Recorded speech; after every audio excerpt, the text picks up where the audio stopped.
আৰু এইটো অতিকৈ নিন্দনীয় মই এইটোৰ বাবে মই বহুত লজ্জাজনক মানে মই বিৰাট লজ্জা পাইছো আৰু এইটো বহুত অসমৰ বাবে এইটো লজ্জাজনক ঘটনা আসলতে এগৰাকী শিল্পী হিচাপে এগৰাকী গায়িকা হিচাপে জুবিনদাৰ অতিকৈ ঘনিষ্ঠ এগৰাকী মই ভগ্নী বুলিয়ে কৈছো মই নিজৰ তেওঁৰ জংকিবাতকৈ মই সৰু আছিলো বৰ্তমান সময়টো আমি মুখ্যমন্ত্ৰীক দুটা বেয়াকে কথা কোৱা বা আৰু কাৰোবাক দুটা কথা কোৱাটো আসলতে মুখ্য উদ্দেশ্য হ'ব নালাগে যাচোন মই ওপৰত এটা ৰুম বনাইছো চাই আহগৈ মই বোলো ইয়াতে ৰুম বনাইছে যে কি আপোনাৰ দেখোন ঘৰ আছে কৈছে ঘৰত নেযাওঁৱে আজিকালি ইয়াতেই থাকো তো সেনেকৈ ক'লে কিয় ক'লে মই নেজানিলো গৈ পেলাই চালোঁ ৰুমটোত মই এটা বৰ আচৰিত বস্তু পালোঁ ৰুমটোৰ ভিতৰত খিৰিকী নাই এখনো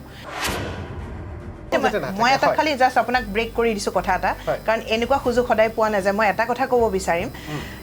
জুবিনদাৰ গীতখিনিকো যাতে অপভ্ৰংশ কৰা নহয় নমস্কাৰ প্ৰিয় দৰ্শক চাই আছে ডিভি নিউজ জুবিনদা বিহীন আমি 22টা দিন আজিৰ দিনটোত অতিক্ৰম কৰিছোঁ ইতিমধ্যে পৰ্যায়ক্ৰমে জুবিন গাৰ্গৰ তদন্ত চলি আছে আৰক্ষীয়ে কেইবাজনকো আটক কৰিছে কেইবাজনকো গ্ৰেপ্তাৰ কৰিছে আৰু কেইবাজনকো সোধপোছৰ বাবে এতিয়াও তলব কৰি আছে আৰু আজি জুবিন গাৰ্গ প্ৰসংগত কিছু কথা পাতিম যিগৰাকী শিল্পীয়ে ইতিমধ্যে জুবিন গাৰ্গক ওচৰৰ পৰাও পাইছে জুবিন গাৰ্গক 2025 বৰ্ষৰ চলিত বৰ্ষত জুবিন গাৰ্গ ছিংগাপুৰলৈকে যোৱা কেইদিনমান পূৰ্বেও তেখেতৰ সান্নিধ্য লাভ কৰিছিল জুবিন গাৰ্গৰ গতিকে অইন কোনো নহয় ববিতা শৰ্মা সমাজকৰ্মী তথা লেখিকা ক্ষমা কৰিব গায়িকা আপোনাক স্বাগতম জনাইছোঁ ধন্যবাদ বিশেষভাৱে জুবিনদাৰ কথা পাতিম আজি কিছু কথা পাতিম জুবিন গাৰ্গৰ লগত আপোনাৰ যিটো এটা সম্পৰ্ক গানৰ মাধ্যমেৰে সৃষ্টিৰাজিৰ সেয়া এক দীঘলীয়া আছিল 95ৰ পৰা আমি অনুষ্ঠান কৰাৰ পূৰ্বে কিছু কথা পাতিছিলোঁ তাত আপুনি উল্লেখ কৰিছে যে 1995ৰ পৰা এটা দীঘলীয়া যাত্ৰা আৰু 2025 বৰ্ষতো আপুনি লগ পাইছে জুবিন গাৰ্গৰ এই ন্যায় ব্যৱস্থাপনা চলি আছে প্ৰথমতে মই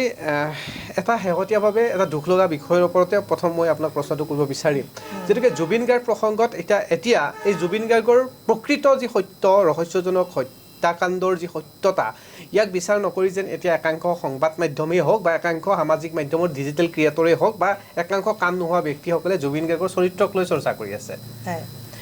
চাওক কথাটো হ'ল কি প্ৰথম আৰম্ভ হৈছিল কিন্তু তেওঁলোকৰ গ্ৰুপৰ মানুহৰ পৰাই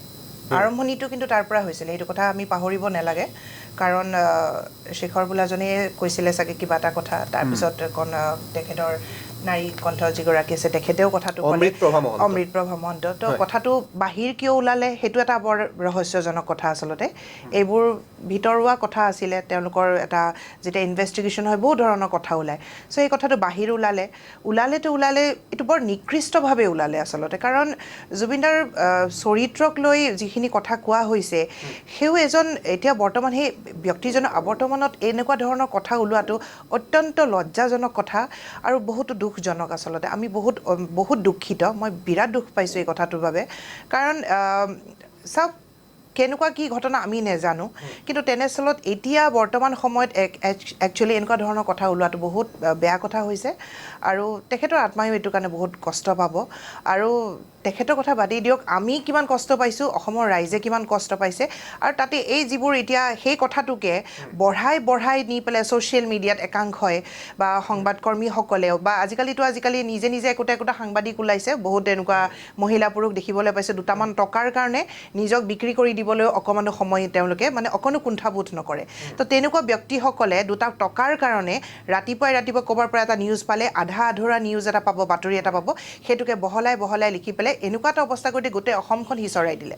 এইটো বহুত বেয়া কথা হৈছে একচুৱেলি এইটোৰ ওপৰতো আমাৰ আচলতে চৰকাৰে এটা ব্যৱস্থা ল'ব লগা হৈছে এনেকুৱা ধৰণৰ ঘটনা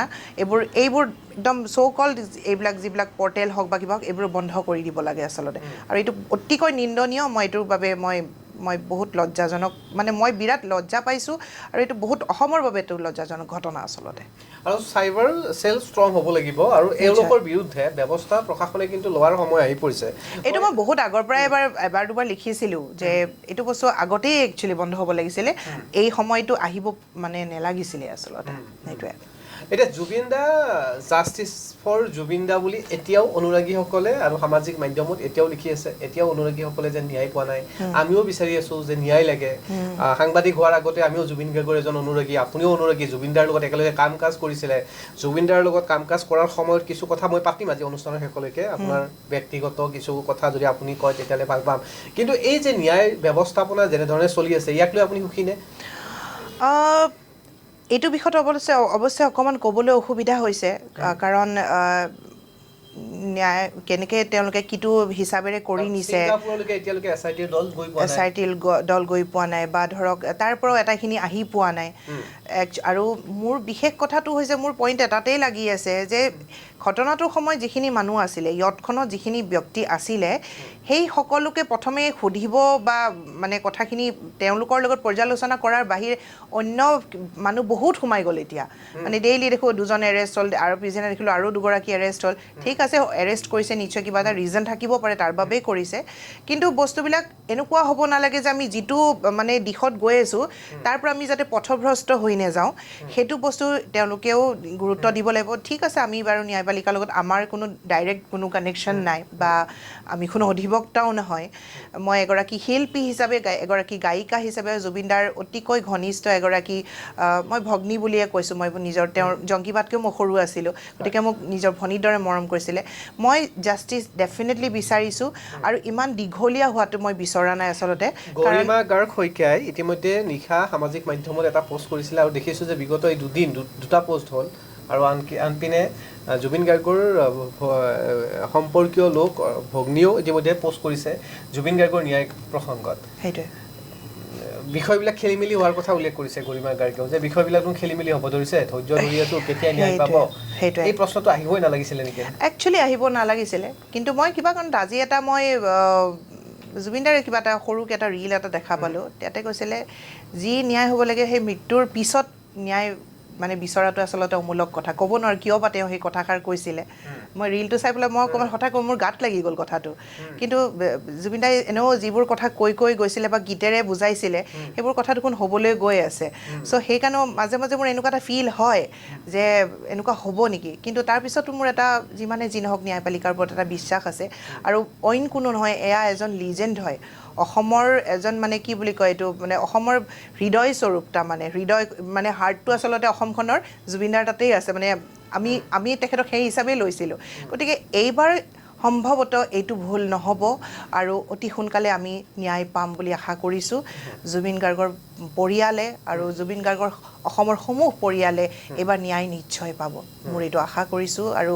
মোৰ মাননীয় মুখ্যমন্ত্ৰী মহোদয়ৰ ওপৰত বা সমস্ত ন্যায়পালিকাৰ ওপৰত মোৰ এইটো এটা আস্থা আছে আৰু নিশ্চয় আমি আস্থা ৰখাটো প্ৰয়োজন আচলতে এতিয়া জুবিন অনুৰাগীসকলেও এই আস্থাটোৱে বিচাৰি আছে আপুনি কোৱা ধৰণে সকলোৱে ৰৈ আছে যে এটা ভাল এটা ফলাফল পাব আনকি মুখ্যমন্ত্ৰীও এই কথাটোৱে উল্লেখ কৰিছে যে ভাল এটা ফলাফল আৰু ৰিজাল্ট দিব কিছু সময় অপেক্ষা কৰক আইনী প্ৰক্ৰিয়াৰ জৰিয়তে সকলো সমাধান হ'ব বুলি উল্লেখ কৰিছে কিন্তু বিষয়টো কি হ'ল শেহতীয়াভাৱে দেখা পোৱা গ'ল কি ৰাইজৰ দল কি গৌৰৱ গগৈ অৰ্থাৎ কংগ্ৰেছ কি বিজেপি প্ৰতিটো দলেই যেন এতিয়া জুবিন গাৰ্গৰ বিষয়টোক লৈহে মন্তব্য কৰে এই মন্তব্যটো হোৱাৰ লগে লগে কিবা এটা যেন অনুৰাগীসকলে ক'ৰবাত দুখ পাইছে য'ত জুবিন গাৰ্গেও ইতিমধ্যে গানৰ মাজেৰে কৈ গৈছে পলিটিক্স নকৰিবা বন্ধু বুলি মানে কি এটা হিন্দীত কিবা এটা কথা আছিলে এতিয়া মোৰ পটককৈ বৰ মনত পৰা নাই মানে গংগাৰ পানী অকণমান পাইছোঁ চাওঁ আমিও অকণমান তাতে এবাৰ হেৰি কৰি লওঁ ডুবি লওঁ সেই সুযোগটো লৈ লওঁ সকলোৱে সেই সুযোগটো একচুৱেলি ল'ব বিচাৰিছে আৰু বহুত হৈছে এনেকুৱা অনলাইন মানে আমাৰ যিটো অন কেমেৰাটো মই এনেকুৱা এটা চেনেলত বহোঁতেও এগৰাকী মহিলা খুব সুন্দৰ তেওঁ কথা বতৰা তেওঁ খুব জানে সুযোগতে তেওঁ বহুখিনি কথা ক'লে বাৰু এইটো বিষয়ত মই ক'ব নাযাওঁ কিন্তু বৰ্তমান সময়টো আমি মুখ্যমন্ত্ৰীক দুটা বেয়াকৈ কথা কোৱা বা আৰু কাৰোবাক দুটা কথা কোৱাটো আচলতে মুখ্য উদ্দেশ্য হ'ব নালাগে এইবিলাক কৰিব যাওঁতে আচলতে আমাৰ সেই দিশবোৰ মানে ভাগহে হৈ গৈছে আৰু পলিটিক্স মানেতো আপুনি জানে ৰাজনীতি কি আৰু জুবিনদাই সেইকাৰণেইতো কৈছিলে যে পলিটিক্স নকৰিবা বন্ধু ৰাজনীতি জুবিনদাই খুবেই বেয়া পাইছিলে আৰু বেয়া এইকাৰণে লাগিছে যে তেওঁকেই আজি তেওঁৰ মৃত্যুটোকে হওক বা তেওঁৰ এই ন্যায়খিনিকে এতিয়া আমি ৰাজনীতিৰ তোলাচনীত আমি জুখিবলগীয়া হৈছে বা তেওঁৰ আত্মাই এই বস্তুবোৰ দেখিবলগীয়া হৈছে এইটো বহুত দুখৰ বিষয় আচলতে বিচাৰোঁ তথাপিও এখেতসকলে এনেকুৱা ধৰণৰ কামবোৰ নকৰক মৃত্যু হৈছে তেখেতক যিহেতু অন্তৰেৰে ভাল পায় সেই ভাল পোৱাখিনিকে ৰাখকচোন এই এটলিষ্ট জুবিন দাক লৈ পেলাই ৰাজনীতি নকৰিব মই এইটো সকলোলৈকে আচলতে এটা আহ্বান জনাইছোঁ এয়া কণ্ঠশিল্পী ববিতা শৰ্মাৰো আহ্বান যে জুবিন গাৰ্গক লৈ ৰাজনীতি হ'ব নালাগে আৰু আমিও সেই একে আখৰতে কৈছোঁ যে জুবিন গাৰ্গক লৈ শাসক বিৰোধী কোনো পক্ষই ৰাজনীতি কৰিব নালাগে আমি উপযুক্ত ন্যায় পাব লাগে পৰিয়ালৰ লোকসকলেও দাবী কৰিছে যে প্ৰকৃত সত্যটো আমি জানিব বিচাৰিছোঁ সেইদিনাখন হৈছিল কি কেনেকৈ মৃত্যু হ'ল জুবিন গাৰ্গৰ আৰু এই কথাটো সকলোৱে জানিব বিচাৰিছে আৰু এই বিষয়তে আমি প্ৰতিদিনেই কথা পাতি আছোঁ সদায় আমি আনকা 30 মিনিট বিভিন্ন দৰ্শকসকলক জনাই আছোঁ জুবিন গাৰ্গৰ লগত সান্নিধ্য পোৱা জুবিন দাক ওচৰৰ পৰা জনা ব্যক্তিসকলৰ লগত কিছু কথা পাতিছোঁ এতিয়া ববিতা শৰ্মাও এগৰাকী এনেকুৱা শিল্পী যিয়ে জুবিন গাৰ্গৰ সান্নিধ্য পাইছিল ওচৰত আছিল 1995 চনৰ পৰাই জুবিন গাৰ্গৰ লগত জড়িত থকা আনকি নিজৰ ভগ্নীসম মৰম পাইছিল ককায়েক আৰু ভগ্নীৰ দৰে এটা সম্পৰ্ক মোক অকণমান আপুনি আমাৰ দৰ্শকসকলেও ভাল পাব জুবিন গাৰ্গৰ প্ৰতি এতিয়া বহুতৰ এটা খং যে জুবিন গাৰ্গে কিয় সকলোকে আঁকোৱালি ল'লে তাত যদি এই বদমাছসকলৰ লগত নগ'লেহেঁতেন এনেকুৱা প্ৰশ্ন মানে আপুনি যেতিয়া পাইছিলে জুবিন গাৰ্গক একেবাৰে ওচৰৰ পৰা আমিও ব্যক্তিগতভাৱে জুবিন গাৰ্গক লগ পাই থাকোঁ কিন্তু কম সময়ৰ বাবে লগ পাওঁ আৰু এখন সংগীত অনুষ্ঠান কৰাৰ পৰা আৰম্ভ কৰি একদম আগদিনাখন ৰিহাৰ্চেলৰ পৰা আপুনি জুবিন গাৰ্গক পাইছিল মানুহজন প্ৰকৃত অৰ্থত কেনেকুৱা বহুত মানে কি আৰু ভোলা ভলা বুলি যাক কয় আৰু মানে খুব চিম্পল হয় কিন্তু তেওঁ মূৰ্খ নহয় তেওঁ বহুত তেওঁৰ ব্ৰেইনটো সঁচাকৈ খুব বেছি চলিছিলে তেওঁতো বহুত মানে শিক্ষিত এজন ন মানে তেওঁ কৈছে যে মই পঢ়া শুনা বেছি নকৰিব কিন্তু মই বাহিৰা কিতাপ বহুত পঢ়োঁ তেওঁ বহুত নলেজ আছে আৰু তেওঁ মানুহ চিনি পায় মোৰ দুখ এইটোতেই থাকি গ'ল যে তেওঁ এইখিনি মানুহক কিয় চিনি নাপালে বা চিনিছিল যদি তেওঁ নক'লে কিয় মোৰ সেইটোৱে আটাইতকৈ দুখৰ মানে মোৰ গাত লাগি থাকে এই কথাটো মোৰ এনেকুৱা লাগে যেন আকৌ এবাৰ লগ পালে মই সুধিম আপুনি এইখিনি মানুহৰ লগত কিয় থাকিলে কণ্ঠশিল্পী ববিতা শৰ্মা আমাৰ মাজত আছে জুবিন গাৰ্গৰ ব্যক্তিত্ব এটা বিশাল আকাশ অথবা সাগৰ বুলি ক'লেও শেষ নহয় যদিও বা সাগৰতে বিলীন হ'ল জুবিন গাৰ্গৰ ব্যক্তিত্ব আপুনি যেতিয়া ওচৰৰ পৰা পাইছিল জুবিন গাৰ্গক কেনেকুৱা সান্নিধ্য পাইছিল অকণমান মই দৰ্শকসকলৰ লগত আপোনাৰ অভিজ্ঞতা অলপ শ্বেয়াৰ কৰিলে ভাল পাম একচুৱেলি অকণমান চাইল্ডিছ টাইপৰ জুবিন দা যদিও মোতকৈ ভালেখিনি ডাঙৰ আছিলে তথাপিও সেই মানে বাচ্চাল্যটো তেওঁৰ পৰা মানে কেতিয়াও আঁতৰা নাছিলে খুব ধেমেলীয়া মঞ্চত কিন্তু তেওঁ সম্পূৰ্ণ বেলেগ আৰু আজিকালি আপোনালোকে যেনেকৈ টেলিভিশ্যনত দেখে জুবিন দা খুব চটপটীয়া বহুত কথা কৈ থাকে আমাৰ সময়ত মোৰ 95 হওক বা 2000ৰ পৰাতো মই একেৰাহে 3 বছৰমান কৰিছিলোঁ তেতিয়া কিন্তু জুবিন দা একদম খুব ধৈৰ্য মানে খুব মানে শান্ত হৈ পেলাই অনুষ্ঠানটো কৰে আৰু সঁচাকৈ অনুষ্ঠানটো অত্যন্ত সুন্দৰ হৈছিলে মানে এটা নোট ইফাল নহয় আৰু গীতেই গায় তাৰমানে সম্পূৰ্ণ গীত গায় অকণমান দুই এটা কেতিয়াবা কথা কয় যদিও মানে একেবাৰে কম আৰু 2000 চনৰ পৰা 2008 চনলৈকে জুবিন গাৰ্গৰ যিসমূহ ষ্টেজ পাৰফৰ্মেন্স আছিল সেই সময়ত কিন্তু জুবিন গাৰ্গে একদম শান্ত হৈ আছিল অত্যন্ত শান্ত আছিলে তাৰ পিছত কি হ'ল মই সেইটোহে বুজি নাপালোঁ কাৰণ ঠিক আছে বাৰু গ্লেমাৰো যিমানে বাঢ়ি আহে মানুহৰ বা সংগ যেতিয়া অলপ চেঞ্জ হয় অলপতো বাৰু লাহে লাহে কিছুমান চেঞ্জ আহিবলৈ ধৰে বা এইটো পৰিৱেশেও কৰে বা আমাৰ লাহে লাহেতো জেনেৰেশ্যনবিলাকো বেলেগ হৈ আহিলে আৰু জুবিন দাই এনেও সদায় নতুন জেনেৰেশ্যনৰ লগত থাকি ভাল পায়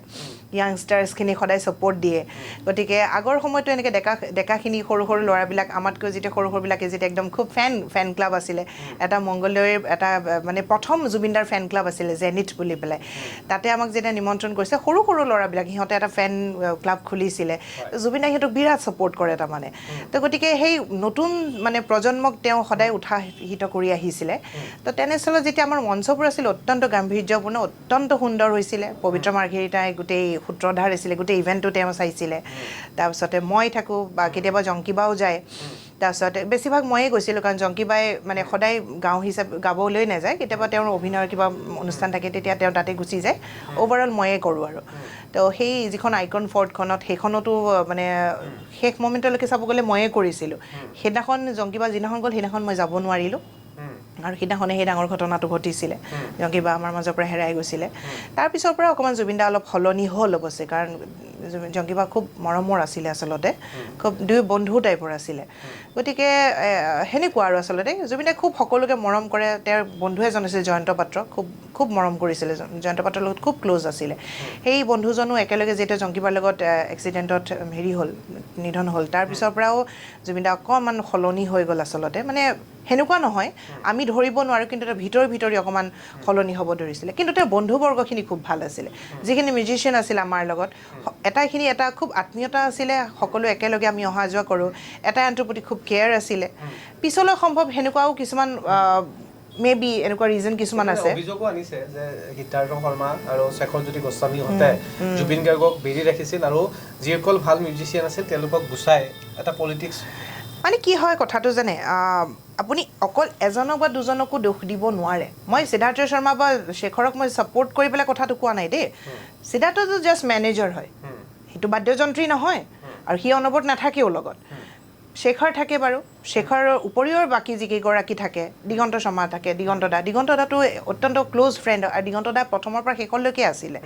বা ৰাজাও আছিলে গতিকে তেনেস্থলত মই কেনেকৈ মানে মই নাভাবোঁ যে একেবাৰে বন্ধুবৰ্গক পোৱা নাছিলে বুলি কিন্তু সম্ভৱতঃ কিছু কথা শ্বেয়াৰ নকৰিলে সেই শ্বেয়াৰটো কিয় নকৰিলে সেই বস্তুটো বুজি নাপালোঁ কাৰণ জুবিনদাৰ লাষ্ট মই দুই এটা নিউজ মানে অকণমান মই হেৰি এটাত চাইছিলোঁ পডকাষ্ট এটাতো চাইছিলোঁ তাতে মই যিখিনি কথা শুনিলোঁ তেখেতৰ যিখিনি কথা তেওঁ ব্যক্ত কৰিলে মই যন্ত্ৰ হৈ গৈছোঁ বা মই অকলশৰীয়া মই মানে আৰুতো দুই এজন মানে তেওঁৰ ভাল ক্ল'জ ফ্ৰেণ্ডকতো তেওঁ আৰু বহুত কিবা কিবি কৈছিলে বোলে মানে তেওঁ মানে শেষ হৈ গৈছে এনেকুৱা তো সেনেকুৱা ধৰণৰ কথাবোৰ শুনাৰ পিছত মই কিয় এনেকুৱা হ'ল যে তেওঁ ইমানবোৰ বন্ধু থকাৰ পিছত তেওঁ কিয় কাৰো আগত কথাখিনি খুলি নক'লে মোৰ সেই বস্তুটোৰ কাৰণে অলপ বেয়া লাগে কাৰণ ইমান টেলেণ্টেড মানুহ এজনে তেওঁ যদি জানিছিল কোনোবা বেয়া আছে সেই মানুহখিনিক আঁতৰাই কিয় নিদিলে তেওঁৰ যদি কিবা মানিটাৰী যদি কিবা মানে প্ৰব্লেম হৈছিলে বা কিবা এটা এনেকুৱা ডিছকাশ্যন হৈছিলে যে ই মোক ঠগাই আছে বা কিবা আছে সেইটোতো কৈছে তেওঁৰ সেই মানে খাৰঘুলি ঘৰটো তেওঁ খুব থকাৰ ইচ্ছা আছিল তেওঁ বুঢ়া হৈ তাতে থাকিম বুলি পেলাই তেওঁ এটা আশা কৰি ৰাখিছিলে তো তেনেস্থলত সেই ঘৰটো বনাবৰ কাৰণে তেওঁতো পইচাৰ অভাৱ হ'ব নালাগিছিলে তেওঁ ভালেখিনি পইচা পায় অকল যে ষ্টেজ শ্ব' কৰে সেনেকুৱা নহয় তেওঁ ব্ৰেণ্ড এণ্ডৰ্ছ কৰিও তেওঁ বহুত টকা পায় তেওঁৰ মেবি আৰু বহুত এনেকুৱা ইনকাম ডেফিনেটলি থাকিব জুবিন গাৰ্গৰ কোম্পানী আছে বেংক আছে য'ত তেখেতে ব্ৰেণ্ড এম্বেচেডৰ হিচাপে কাম কৰি গৈছে আৰু মই এটা কথা ভাবোঁ দেই মাজতে ইণ্টাৰাপ্ট কৰিছোঁ এতিয়া বহুতে কৈ থাকে যে জুবিন দাই বহুত মানে পইচা দান দিয়ে য়েছ দান দিয়ে হয় কিন্তু দান দিয়াৰ পিছতো জুবিনদাৰ হাতত ডেফিনেটলি পইচা থাকিব লাগিব দান দিলেও মই এইটো মোৰ বিহেভিয়াৰ আপুনি কি ভাবে যে জুবিন গাৰ্গৰ যিসমূহ টকা আৰু সম্পত্তিক লৈ এটা বেমেজালি হৈ আছে বৰ্তমান সময়ত য'ত গৰিমা গাৰ্গ সংখ্যাও উল্লেখ কৰিছে যে মই পত্নী হিচাপে জুবিন গাৰ্গৰ স্বামীত যিখিনি ব্যৱসায়িক দিশৰ কথাত মই গুৰুত্ব দিয়া নাছিলোঁ এই ব্যৱসায়িক দিশৰ কথাসমূহো এতিয়াই এই তদন্ত চলি থকাৰ সময়তেই যদি চিজিল নালাগে পৰৱৰ্তী পৰ্যায়ত ইয়াক আৰু চিজিল লগোৱাটো এটা সম্ভৱপৰ হ'ব জানো এতিয়াই কৰিব লাগিব যি কৰিব লাগিব এতিয়াই কৰিব লাগিব পিছততো আৰু যেতিয়া আৰু সেই কথা সিদ্ধাৰ্থ শৰ্মা যেতিয়া এবাৰ ওলাব ন্যায়িক জিম্মাৰ পৰা যেতিয়া ওলাব বা তাৰপিছত ফাৰ্ডাৰ কি হয় মই নাজানো জেলো হ'ব পাৰে নহ'বও পাৰে কি হ'ব মই নাজানো কিন্তু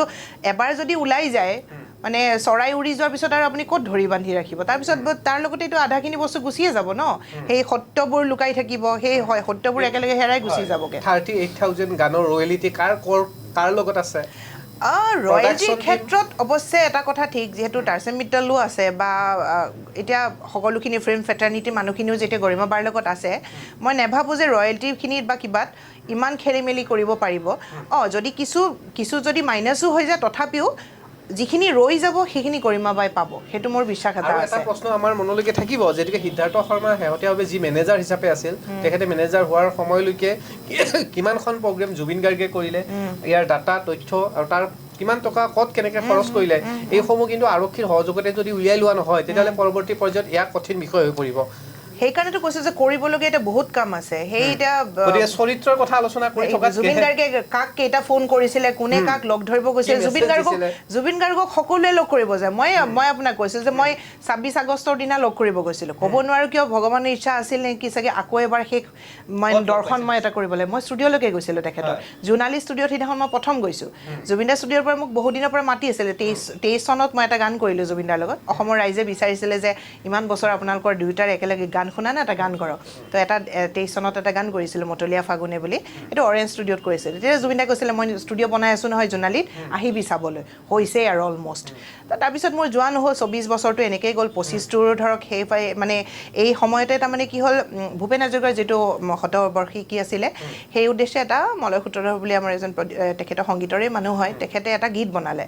সেই গীতটি 21 গৰাকী শিল্পীক লৈ পেলাই কৰা হৈছিলে তাতে এটা লাইন ময়ে কৈছিলোঁ তেখেতক যে জুবিন দাক গুৱাই দিয়ক তো তেওঁ ক'লে গাব জানো মই কৈছিলোঁ হ'ব দিয়ক মই ট্ৰাই কৰি চাওঁ তো মই জুবিন দাক কানেকশ্যনটো লগালোঁ কাক কেনেকৈ কৰোঁ আজিকালি জুবিন দাই ফোন নুঠায় সেইটো এটা বহুত ডাঙৰ কথা জুবিন দাই নৰ্মেলি আমাক মেছেজৰ ৰিপ্লাই দি থাকে কিন্তু এক বছৰমানৰ পৰা জুবিন দাই কাৰো লগত কানেকশ্যন নাৰাখে ফোন নুঠায় ফোনটো কাটা যায় মানে জাষ্ট ৰিংটো হ'লে কাটা যায় কিন্তু সেইটো কাৰণে নহয় সেই বেৰি থাকিলেও জুবিন দাই ফোনৰ ৰিপ্লাই 100% দিছিলে যোৱা বছৰৰ মানে ধৰক ফাৰ্ষ্ট হাফলৈ কিন্তু এই লাষ্ট মানে যোৱা বছৰৰ শেষৰ ফালে তাৰমানে ধৰি লওক এটা বছৰ এই মমেণ্টলৈ যদি চাওঁ জুবিন দাক একদম মানে সকলোৰে পৰা মানে সাইড হৈ গৈছিলে মানুহজন ফোনটো কৰিলে ফোনটো কাটা যায় ইম্পৰ্টেণ্ট কথা থাকিলেও এনেকুৱা হয় কোনোবাই গ'লেও ধৰক আজিকালি আৰু মানে সুইচ টিপি পেলাই গেট খুলিব লাগিব তাৰ মানে বস্তুবিলাকে চেঞ্জ হৈ গ'ল মানুহজন কিবা যান্ত্ৰিক পৃথিৱীখনত সোমাই গ'ল তাৰপিছতে যি কি নহওক যেনে মই মানে তেওঁক এপইণ্টমেণ্টটো পালোঁ PSO এজন বৰা বুলি তেখেতক ফোন কৰি পেলাই ল'লোঁ তেখেতে মোক আহিব দিলে 11:30মান বাজিছে ৰাতি গ'লোঁ আৰু ততাতৈয়াকৈ গৈ পেলাই জুবিন দাক লগ পালোঁ বহি আছিলে তলতে জোনালী ঘৰটোত ঐ আহ বহুত দিনৰ মূৰত কিবা কিবি ক'লে আৰু ঘৰুৱা কথা কিছুমান পাতাৰ পিছত কৈছে যাচোন মই ওপৰত এটা ৰুম বনাইছোঁ চাই আহগৈ মই বোলো ইয়াতে ৰুম বনাইছে যে কি আপোনাৰ দেখোন ঘৰ আছে কৈছে ঘৰত নাযাওঁৱে আজিকালি ইয়াতেই থাকোঁ তো সেনেকৈ ক'লে কিয় ক'লে মই নাজানিলোঁ গৈ পেলাই চালোঁ ৰুমটোত মই এটা বৰ আচৰিত বস্তু পালোঁ ৰুমটোৰ ভিতৰত খিৰিকী নাই এখনো জুবিন দা ইমান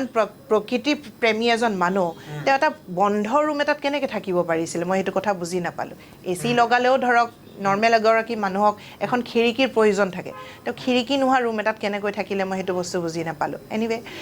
আকৌ নামি আহিলোঁ আহি পেলাই গীতটোৰ কথা ক'লোঁ এনেকৈ গাবলৈ কৈছে মই 1.5 মাহমান গানেই গোৱা নাই গান চান গাবলৈ মন নাযায় বোলে একো নহয় দিয়ক এলাইন গাব মই আপোনাক ফ'ৰ্চ নকৰোঁ যদি গাব পাৰে মাত্ৰ এলাইন ভূপেন হাজৰিকাৰ বাবে তেওঁ কৈছে হ'ব যা তোৰ কাৰণে গাই দিম একদম গাবতো কৈছে একদম পাক্কা গাম তাৰপিছতে তেওঁ 26 আগষ্টত মই গৈছিলোঁ মই গুচি আহিলোঁ 2 ছেপ্টেম্বৰত তেওঁ গীতটো গাই দিছে তেতিয়া অৱশ্যে মই সিদিনাখন যোৱা নাই শেখৰে গুৱাই দিছে মোৰ প্ৰডিউচাৰ মলয়দা তেখেত গৈছিলে তেওঁ একেলগে ভিডিঅ'টো কৰাই দিছে আৰু মই সম্ভৱতঃ এইটোৱে গীতেই মানে সেই লাইনটোৱে জুবিনদাৰ অন্তিম মানে দৃশ্য আৰু শব্দ থকা যদি কোনোবা পিছত গুৱাইছে মই নাজানো কিন্তু ভিডিঅ' অকল এইটোৱে ৰৈ গৈছে কাৰণ ছেপ্টেম্বৰ 19 ছেপ্টেম্বৰটো এটা অব্যাহত হৈয়ে থাকিল আমি আগষ্টত লগ পালে প্ৰায় বেছি দিনৰ কথাও নহয় গতিকে মই সেইটোৱে ভাবোঁ শেষৰ সময়ত মই তেখেতক কৈছিলোঁ যে আপোনাৰ গাটো খুব ইমান কিয় মানুহটো ইমান দুৰ্বল হৈছে অকণমান নিজৰ কেয়াৰ ল'বচোন হ'ব দে আছোঁ দে ঠিকে এনেকুৱা বহুত উইক দেখিছিলোঁ মই মানুহটোক উইক দেখিছিলোঁ আৰু উইকতকৈ বেছি মানুহজন উদাস দেখিছিলোঁ মই জুবিন দা সেনেকুৱা নহয় জুবিন দাৰ হাঁহিটোতো এটা গম পায় সেই উজ্জীৱিত যিটো এটা তেওঁৰ মানে অন্তৰৰ পৰা ওলাই আহে সেই হাঁহিটো তেওঁ নাছিলে মই এটলিষ্ট মই বুলি নহয় আৰু বহুতে এনেকুৱা আমাৰ কালি পৰহি কেইটা দিনটো আমি লগে পাইছোঁ আমাৰ পুৰণি আৰ্টিষ্টখিনি খগেন গগৈ তেখেতেও মোক এইটো কথা কৈছে মানে যে সেই আগৰ সেই জুবিনদাৰ সেই হাঁহি ধেমালিবোৰ নাই হয়তো বা তেওঁ কিবা কথাই খুলি খাই আছিলে কিন্তু মোৰ খং তেখেতৰ ওপৰত এইটোৱে ৰৈ গ'ল তেওঁ কথাবোৰ খুলি কেলে কিয় নক'লে কাৰণ তেখেতক ভাল পোৱা তেখেতক বিশ্বাস আৰু তেখেতে বিশ্বাস দিব পৰা আৰু তেখেতকো বিশ্বাস ল'ব পৰা ব্যক্তি বহুত আছিলে সেইখিনি মানুহৰ লগত তেওঁ কিয় ডিছকাছ নকৰিলে মোৰ সেইটোৱে বৰ এটা আক্ষেপ ৰৈ গ'ল আচলতে এই আক্ষেপটো আপোনাৰ বুলি নহয় জুবিন অনুৰাগী সকলোৱে ভাবি আছিলে যে কিয় এনেকৈ গুচি গ'ল এতিয়া সোণাপুৰত দেখা পোৱা গৈছে যে প্ৰতিদিনে হাজাৰ লোক আহিছে কোনোবাই ধূপ চাকি জ্বলাইছে নাম প্ৰসংগ বিভিন্ন ধৰণৰ আৰু জুবিন গাৰ্গে অসমখনত কোনো ধৰণৰ ধৰ্মবিহীন এখন অসম তেওঁ কল্পনা কৰিছিল তেওঁ গানৰ মাধ্যমেৰে সেয়া বুজাইছিলেও আৰু মানুহসকলো এতিয়া দেখিছোঁ বিভিন্ন ধৰ্মৰ লোকসকল আহে নিশা তাত থাকে তাৰপিছত গুচি যায় এটা মেছেজ আপোনাৰ পৰা বিচাৰিম জুবিন গাৰ্গৰ যিহেতুকে তেখেতৰ এই আমি মানি ল'ব নোৱাৰা সেই সত্যটো আমি মানিব লাগিব তেখেত আৰু আমাৰ মাজত নাই কিন্তু সোণাপুৰৰ এই সান্নিধ্য বিচাৰি জুবিন গাৰ্গৰ সেই সান্নিধ্যটো বিচাৰি এনেকুৱা বহুত অনুৰাগী দেখিছোঁ যিয়ে নিশা তাত শুই থাকে আকৌ পুৱাই গুচি গ'ল কাম কৰিবলৈ আৰু ইয়াত কোনো শ্ৰেণী বা কোনো VVIP নাই জুবিনে আচলতে আগৰ পৰাই নিজকে সদায় কয় ন ধনী মানুহৰ লগত নাথাকিবা মই সেইবোৰে মই ভিডিঅ'বিলাকত পাইছোঁ ধনী মানুহ কেতিয়াও আপোন হ'ব নোৱাৰে মোৰ কাৰণে সদায় সেই যিটো নিম্ন মানৰ যিখিনি ব্যক্তি ৰিক্সাৱালা হ'ব পাৰে, ঠেলাৱালা হ'ব পাৰে, এখন দোকানীও হ'ব পাৰে, পাণ দোকান এখন, সেইবোৰ মানুহক মোৰ বেছি ভাল লাগে। এইটো জুবিন দাই কোৱা কথা। গতিকে তেওঁ নিশ্চয় কিবা এটা সেইবোৰ ভাবি চিন্তিয়ে কৈছিল, আৰু সেইটোৱেইটো হ'ল তেখেতৰ লগত থকা সেই গোটেইখিনি ব্যক্তিটো খুব প্ৰতিপত্তিশালী ব্যক্তি নহয়, আৰু তেখেতসকলেই দেখোন জুবিন দাক প্ৰপাৰ মানে যিটো যেনেকৈ নিছিলে সেনেকৈ উভতাই আনিব নোৱাৰিলে। গতিকে সেই মানুহখিনি কি বিশ্বাস কৰিম? মোৰো এতিয়া সঁচাকৈ সেনেকুৱা এটা দিছে যে ধনী মানুহ সঁচাকৈ কেৱল ধনৰহে মানে জোৰটো বেছি থাকে, মনৰ জোৰ তেখেতসকলৰ নাথাকে আচলতে, সেইটোৱে কথা। কিন্তু তথাপিও জুবিন দাক ভাল পোৱা প্ৰতিজন অসমৰ অনুৰাগীলৈ মোৰ এইটোৱে অনুৰোধ আচলতে, জুবিন গাৰ্গক এনেকৈ মৰম দি থাকিব, জুবিন দাৰ ন্যায়ৰ বাবে আমি যুঁজ দি যাব লাগিব। মোৰ বিশ্বাস আছে ন্যায়পালিকাৰ ওপৰত আমি এই তেখেতৰ বাবে আমি ন্যায় নিশ্চয় পাম, আৰু যদি দেৰি হয় তাৰ বাবে আমি যুঁজ দিব লাগিব, সেইটোৱে মোৰ বিশ্বাস। আৰু সোণাপুৰখন আচলতে এতিয়া এখন কি বুলি কয় সমন্বয়ৰ এখন স্থলী হৈ পৰিছে। ইয়াতে জাতি বৰ্ণ নিৰ্বিশেষে সকলো আহিব পাৰে, আৰু সেনেকুৱা এটাই মানে পৰ্যটনস্থলী বুলি কওক বা জুবিন দাক চাবলৈ অহা এনেকুৱা এটা স্থল কৰি ৰাখিব লাগে যাত সকলোৱে আহিব পাৰে, নিৰ্ভয়ে আহিব পাৰে, মন গ'লে ৰাতিটো থাকি তেখেতক চাব পাৰে, সেনেকুৱা এটা মানে ঠাই হিচাপে মানে পৰিগণিত হ'ব লাগে, মই সেইটোৱে বিচাৰোঁ। জুবিন গাৰ্গ ক্ষেত্ৰ বুলিয়ে নামাকৰণ কৰে, জুবিন গাৰ্গ ক্ষেত্ৰই হয়। তাতে আচলতে সংগীত যিহেতু তেওঁ ভাল পাইছিল, তেওঁ সংগীতৰ লগতে জীৱনটো যিটো শেষ কৰিলে, গতিকে তাতে সংগীতৰে কিছুমান এনেকুৱা অনুষ্ঠান হ'ব লাগে, এটা আৰ্কাইভ থাকিব লাগে, এটা ধুনীয়া সঁচাকৈ চাব গ'লে এটা অডিটৰিয়াম টাইপো এটা হ'ব লাগে, তাতে যাতে নতুন ল'ৰা ছোৱালী হওক, কোনোবাই গীত গাব বিচাৰে তাতে গীত গাব পাৰে, কবিতা আবৃত্তি কৰিব পাৰে, আঁকিব পাৰে, লিখিব পাৰে, অভিনয় কৰিব পাৰে, সেনেকুৱা এখন স্থল মানে বনাই দিব লাগে আচলতে, মই সেইটো বিচাৰোঁ। মুকলি হ'ব লাগে, অ'পেন ফৰ অল। নিশ্চয়কৈ মই আপোনাক বিদায় দিব লাগিব, ব্যস্ততাপূৰ্ণ সময়ৰ পৰা আমাক সময় দিয়াৰ বাবে ধন্যবাদ জ্ঞাপন কৰিছোঁ। ডিভিউজৰ দৰ্শকসকলক পুনৰবাৰ জনাইছোঁ, আমাৰ মাজত আছিল সমাজকৰ্মী তথা কণ্ঠশিল্পী ববিতা শৰ্মা, যিয়ে জুবিন গাৰ্গৰ লগত দীৰ্ঘ সময় একেলগে বিভিন্ন ধৰণৰ অনুষ্ঠান কৰিছিল, আৰু শেহতীয়াভাৱেও জুবিন গাৰ্গক লগ পাই গৈছিল, আৰু জুবিন গাৰ্গৰ বিষয়ে কিছু কথা ক'লে। আৰু এই বিষয়টোৰ ওপৰত জুবিন গাৰ্গৰ যি ন্যায়ৰ বাবে এটা সংগ্ৰাম চলি আছে প্ৰতিজন অনুৰাগী আৰু প্ৰতিজন অসমীয়াৰ, আৰু এই সংগ্ৰামটোত যাতে কোনো ধৰণৰ ৰাজনীতি নহয়, কোনো ধৰণৰ পলিটিক্স বা কোনো ধৰণৰ ৰঙীন, আৰু এইখিনিতে মই এটা খালি জাষ্ট আপোনাক ব্ৰেক কৰি দিছোঁ কথা এটা, কাৰণ এনেকুৱা সুযোগ সদায় পোৱা নাযায়। মই এটা কথা ক'ব বিচাৰিম, জুবিন দাৰ গীতখিনিকো যাতে অপভ্ৰংশ কৰা নহয়, এইটো বহুত ইম্পৰ্টেণ্ট কথা। কাৰণ এতিয়া মানে বহুত আৰ্টিষ্টৰ অভাৱ নোহোৱা হ'ব যিয়ে কেৱল জুবিন দাৰ গান গাব আহিব, আৰু চব নিজৰ ষ্টাইলত নিজৰ ৱেত গাব লাগিব। ইমান সুন্দৰ এটা আপুনি কথা উল্লেখ কৰিছে যে জুবিন গাৰ্গক লৈ বেপাৰ কিন্তু জুবিন গাৰ্গৰ জীৱিত অৱস্থাতো কৰি আছিল একাংশই, আৰু এতিয়া বিয়োগ হোৱাৰ পিছতো একাংশ কিন্তু বেপাৰ কৰিবলৈ চেষ্টা কৰিব। আপুনি গানৰ কথা কৈছে, আৰু একাংশই কিতাপ আৰু জুবিন দাৰক লৈ বিভিন্ন ধৰণৰ কথা লিখা আৰম্ভ কৰিছে, কিন্তু জুবিন গাৰ্গ প্ৰকৃত অৰ্থত সেইজন হয়নে নহয় এই বিষয়ত কিন্তু বিশ্লেষণ কৰাৰ প্ৰয়োজন আছে। এখন কিতাপ কোনোবাই লিখি দিব, সেইখন থাকি যাব, কোনোবাই এটা গান জুবিন গাৰ্গৰ এটা বিকৃত ৰূপ দেই কৃত্ৰিম বুদ্ধিমত্তাৰ জৰিয়তে এটা বিকৃত ৰূপত উপস্থাপন কৰি দিব, যিটো আমি ভূপেন হাজৰিকাৰ ক্ষেত্ৰতো প্ৰথম কেইদিনমান দেখিছিলোঁ, বিভিন্ন ধৰণৰ ৰিমিক্স লগাই, বিভিন্ন ধৰণৰ গীত লগাই, এক অপসংস্কৃতি হয়। আৰু প্ৰজন্মই তেতিয়া কিন্তু আমি সেই বিচৰা শিপাৰ লগত, প্ৰকৃতিৰ লগত সম্পৰ্ক থকা সেই শিল্পীৰ সৃষ্টিৰাজিক আমি নাপাম। গতিকে এই ক্ষেত্ৰত কঠোৰ হ'ব লাগিব, নিশ্চয় কঠোৰ হ'ব লাগিব সেই কমিটিসকলো। কাৰণ চাওক, অনুষ্ঠানটো কৰিবই লাগিব, আৰ্টিষ্টবোৰ চলিবই লাগিব, আৰ্টিষ্ট জীয়াই থাকিব লাগিব। গতিকে আপোনাক ব্ৰেক কৰা গৈছে, বেয়া নাপাব,